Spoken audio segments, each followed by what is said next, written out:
In 1954, the Supreme Court of the United States said separate but equal was not equal when it came to segregation in education. But that decision did not address other critical rights for which African Americans had been restricted from exercising since the Civil War. Elaine Weiss is a journalist and author of Spell Freedom, the Underground Schools That Built the Civil Rights Movement. Elaine joins me now to explain more about this important effort absent from most history books. Elaine, thanks for being with me. I was fascinated by this. I don't know why I didn't know this history, but I don't know many people who do. Am I right? Is this a hidden part of history? Yes, I think you are right. We know the outlines of the civil rights movement and how it was sort of kicked off by the 1954 Brown versus Board of Education decision, but we really haven't read about what happened on the grassroots because it wasn't a movement that was just Dr. King. It was a very broad movement of ordinary citizens who just got the courage to defend democracy. So I think it's a story that we haven't been told from this angle. And just briefly, you make the point in the book that African Americans after the Civil War, mostly illiterate after that period, but it wasn't about not necessarily affording them an education. You make the sense that white people at that time recognized knowledge is power. Yes, they did. It was during the time of enslavement before the Civil War. It was punishable by death in most of the southern states to teach an enslaved person to read or write because they understood that education was liberation. And education was deprived in most, especially in rural areas of the South because of the Jim Crow separate black schools, which were not well funded or well maintained. And you follow the story of four sort of main characters, the real people, main characters in this book. But here's the thing. These were called citizenship schools or the Citizen School Project. Would you just explain, these were not brick and mortar buildings. Where were these schools held? What were they teaching? You're so right. They're not brick and mortar schools. They're really community classes taught by volunteer teachers in the community to teach literacy, how to read and write in order to pass the literacy tests, which were imposed on Black citizens trying to register to vote. And so they were held. The first one is held actually in a school bus, and the second is in a grocery store behind the shelves in a hidden room without windows, so they wouldn't be discovered. And then they begin to multiply across the southern states.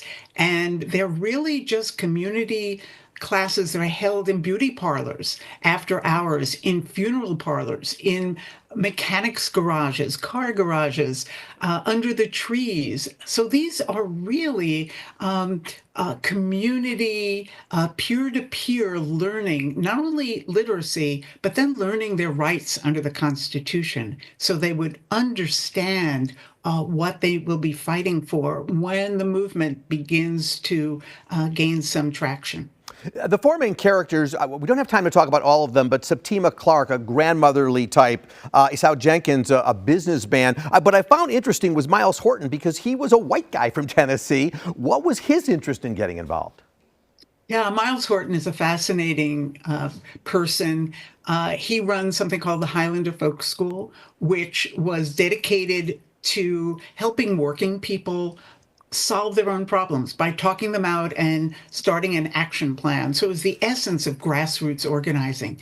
And around the time of early 1950s, before the Brown decision comes down, he decides that race is really the problem keeping the South from advancing either politically or economically or socially. And so he dedicates his efforts to bringing Black and white people together on his hilltop in the Cumberland Mountains of Tennessee and having them talk out what the problems are and begin to map strategies. So the Highlander School becomes like a switchboard.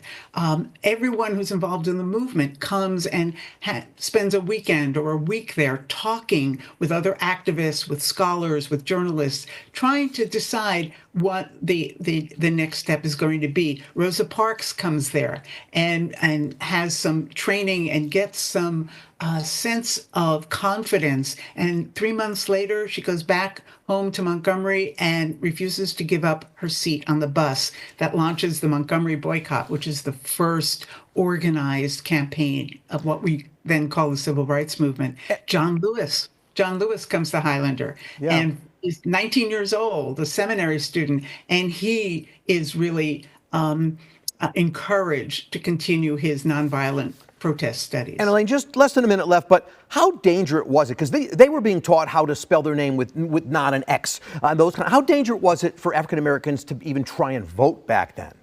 It was very dangerous. I think we don't realize. We know we've seen pictures of the Klan raiding houses, shooting up a house where someone has tried to register. But there were other more insidious dangers that everyone knew they faced. One of those was an economic retribution. If you tried to register to vote, tried to take the literacy test, the registrar would often call your employer and you'd be fired, call your landlord and you and your family would be evicted.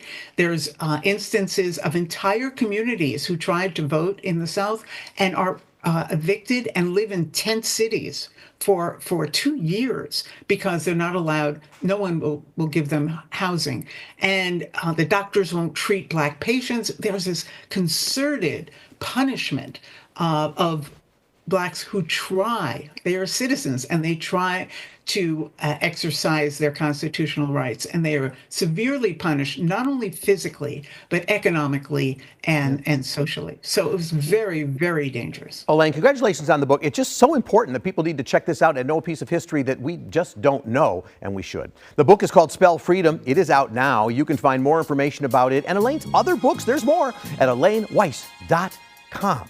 Elaine, thanks so much for your time. Thanks for having me.